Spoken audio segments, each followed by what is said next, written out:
Oscar BEVIS for IFL TV in association with MTK Global. I'm here in Manchester for Manchester Fight Week. It's a press conference today, double press conference. Yep. But first of all, we've got Scott Quigg, John O'Carroll, and then Dillion Whyte, Alexander Povetkin. I'm joined by Sky's Adam Smith. How are you, Adam?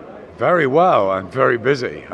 Exciting times. I mean, there seems to be sort of announcements left, right and centre on the hour, every hour at the moment. And yeah, let's not forget, we've got a huge fight on Saturday night before any of that other stuff, before we get to Dillion and Alexander Povetkin later, and obviously the big AJ Pulev announcement this week and many others. But I think that, yeah, this is a great fight. We just saw the head-to-head there with Scott and Jono. What a character John O'Carroll really is, isn't he? And you know, I love that sort of energy that he brings, but I love the dedication and commitment that Scott Quigg has made to boxing. You know, he's a phenomenal story from Bury, so obviously a local lad and great for the Manchester arena.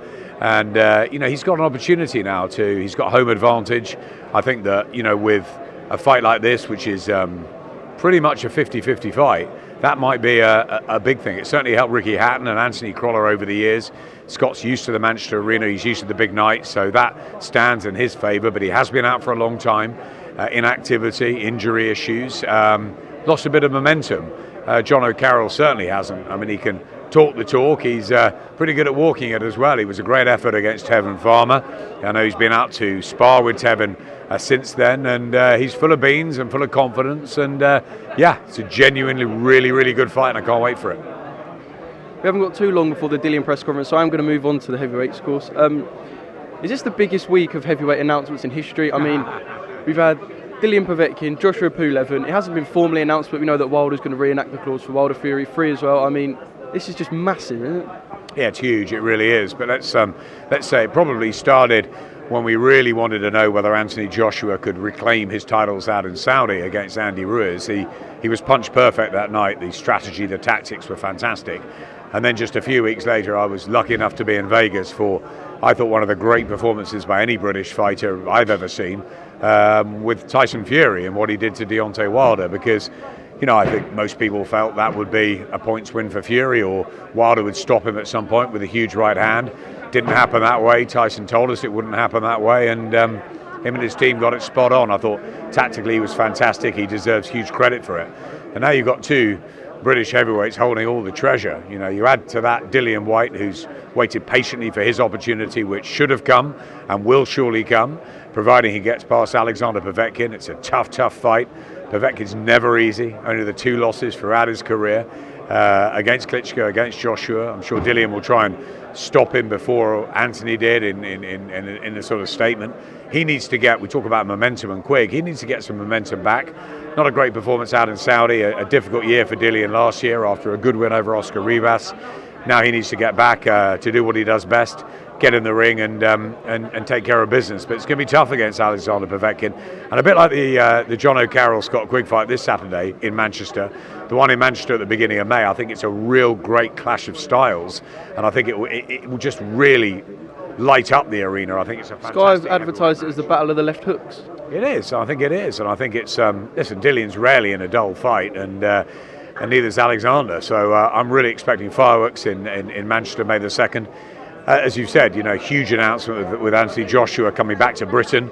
We all work really hard at that. You know, it's not easy with the money being thrown around boxing these days, but I think Anthony felt very strongly that he wanted to fight in Britain. It's been nearly a couple of years since he has, and the adventures on the road to New York and to Riyadh, but I think he's made the right decision coming home.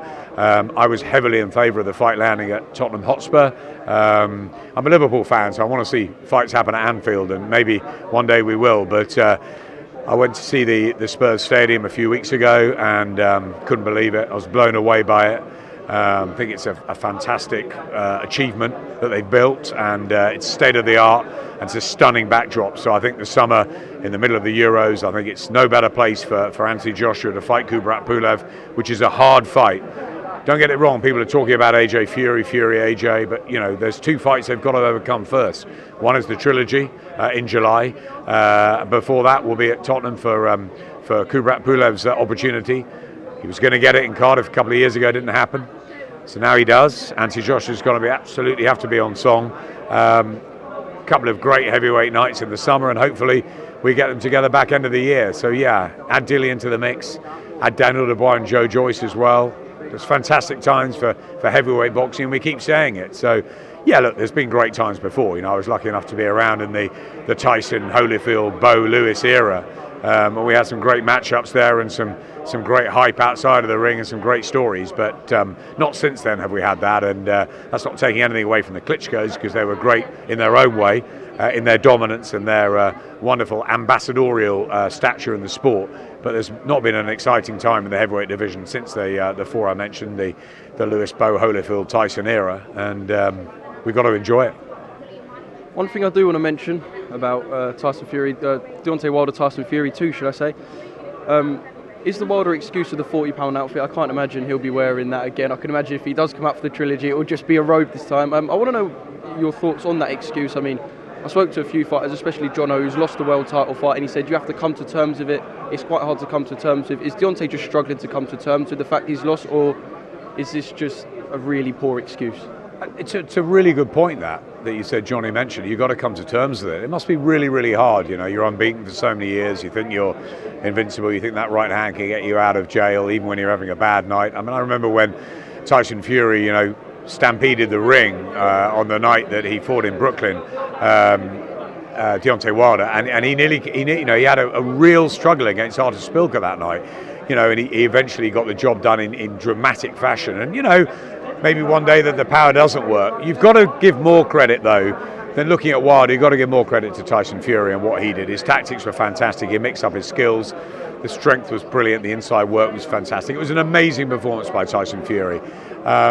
Look, fighters do make odd excuses. Ask David Hay about what happened in Germany. He lost the fight to Vladimir Klitschko. I remember him talking to me afterwards in the ring before we were live, and he said, look, Vladimir was the better guy that night, and as soon as the cameras are on him, the little toe excuse came out, and I bet now I'm very close to David, and I'm sure he'll tell you he'll probably cringe a little bit at that. But I think you've got to lock onto something. Something's not quite right. Whether it is, the costume is a bizarre excuse, and people are laughing about that. But look, if things weren't right, I think he had a great training camp. I think he's got to come to terms with the fact that he lost the fight.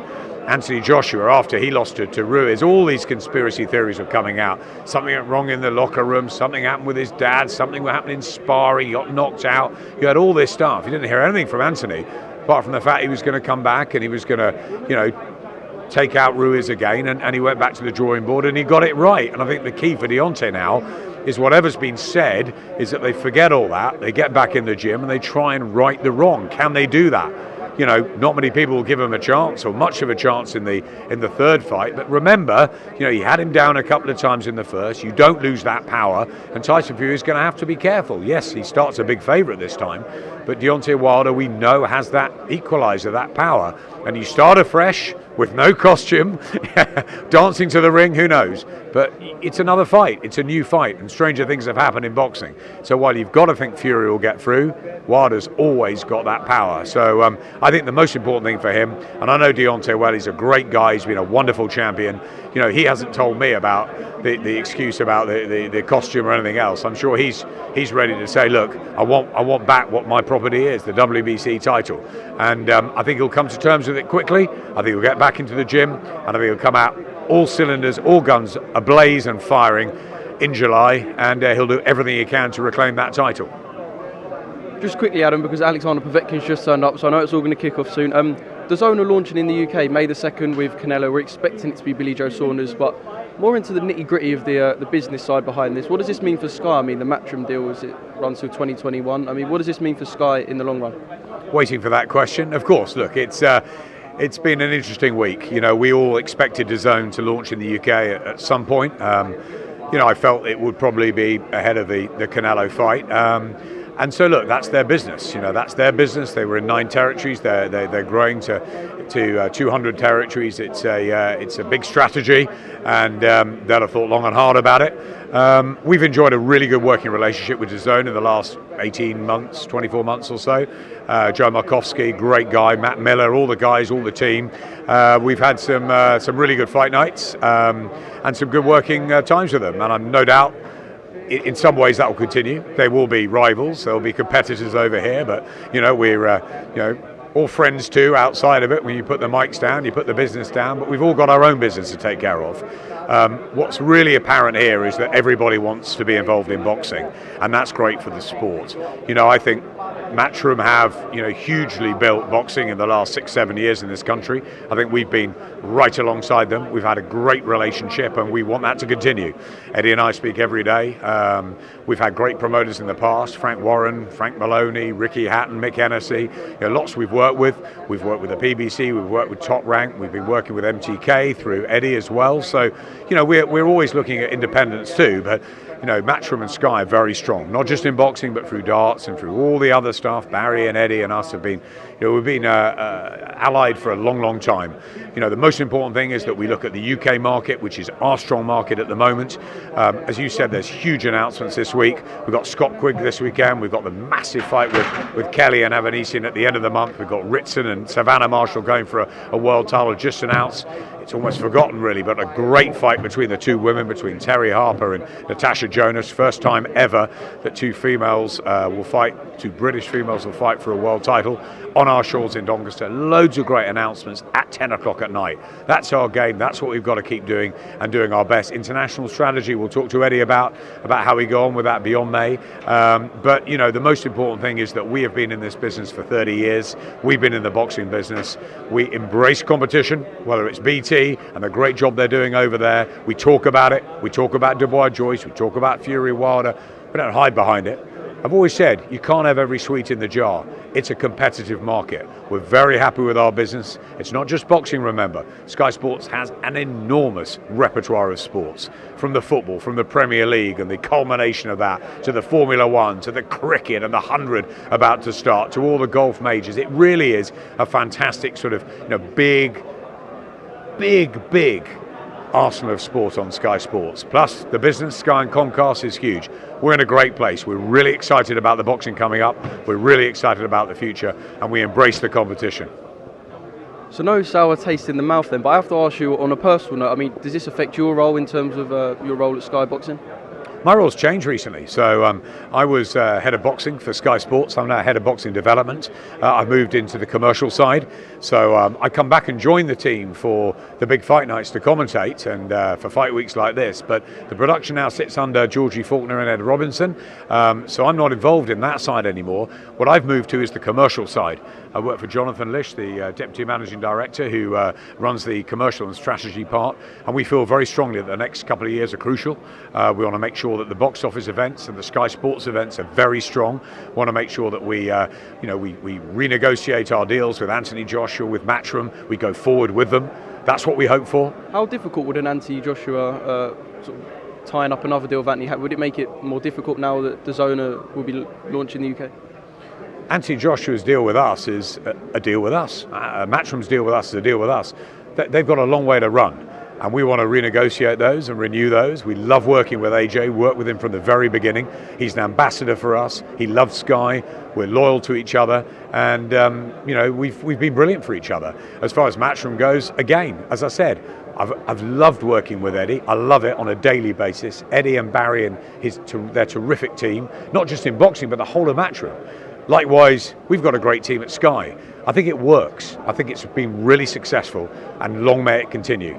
We'll be sitting down with Eddie actually this week. We're going to sit down with him and talk about the relationship going forward and on and on. And that's what we want. As I said, we embrace other competitors. We've had great deals independently with PBC actually, and MTK with a golden contract through Eddie. So there's some fantastic operators out there, some brilliant stables. But we've got a great relationship with Matchroom, and that's our key. That's our focus at the moment.